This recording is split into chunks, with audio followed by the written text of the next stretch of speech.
അങ്ങനെ ഇപ്രാവശ്യത്തെ ചെറിയ പെരുന്നാളിന് ഞങ്ങളുടെ ഈ മീറ്റിംഗ് മൊത്തത്തിൽ ഒരുങ്ങിയിട്ടുണ്ടായിരുന്നു. ഒരു സൈഡിൽ പാട്ട്, മറ്റേ സൈഡിൽ മൈലാഞ്ചിടൽ, മറ്റേ സൈഡിൽ പാട്ട്, വീണ്ടും മൈലാഞ്ചിടൽ. അങ്ങനെ തകർത്ത് നടക്കുന്ന കോമ്പറ്റീഷൻ്റെ ബാക്കിൽ നിന്നിട്ടായിരുന്നു ഡാൻസ് കളിച്ചിട്ടുണ്ടായിരുന്നത്. എന്നാലും കുറഞ്ഞ സമയം കൊണ്ട് എല്ലാം അടിപൊളി നടന്നിട്ടുണ്ടായിരുന്നു.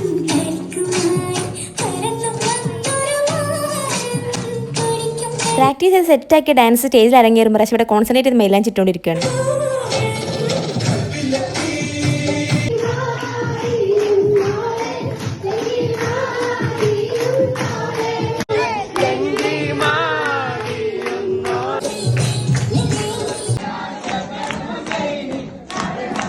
അങ്ങനെ പാട്ടായി, ഡാൻസായി, ഞങ്ങളുടെ പരിപാടി എന്തായാലും ഉഷാറായി. അവസാനം ഞങ്ങളെ മിസ് മൈലാഞ്ചിൽ എന്ന് പറഞ്ഞപ്പോൾ പിന്നെ എല്ലാവരും കൂടെ മിസ്സിന്റെ അടുത്തേക്കായി. കുട്ടികളുമാരി ടീച്ചേഴ്സും ഇട്ട് ടീച്ചേഴ്സുമാരി സേറും കൂടെ ആയപ്പോൾ പിന്നെ ഞാൻ വിചാരിച്ചു ഞാനായിട്ട് എന്തിനാ കുറക്കണത്. അതിനിടയിൽ കൂടെ നടക്കുന്ന ഫിദന്റെ മൈലാഞ്ചി ബിസിനസ് ഒക്കെ ഉള്ളതുകൊണ്ട് അത് രണ്ടേ അടുത്താണ്ട് ഞാനും റഷ്യം കൂടെ മൈലാഞ്ചിടായിരുന്നു. ഞങ്ങളെ മൈലാഞ്ചിൽ കഴിഞ്ഞപ്പോൾ എന്താ സാധനങ്ങളൊക്കെ കെട്ടിപ്പറക്കി ഫെസിയും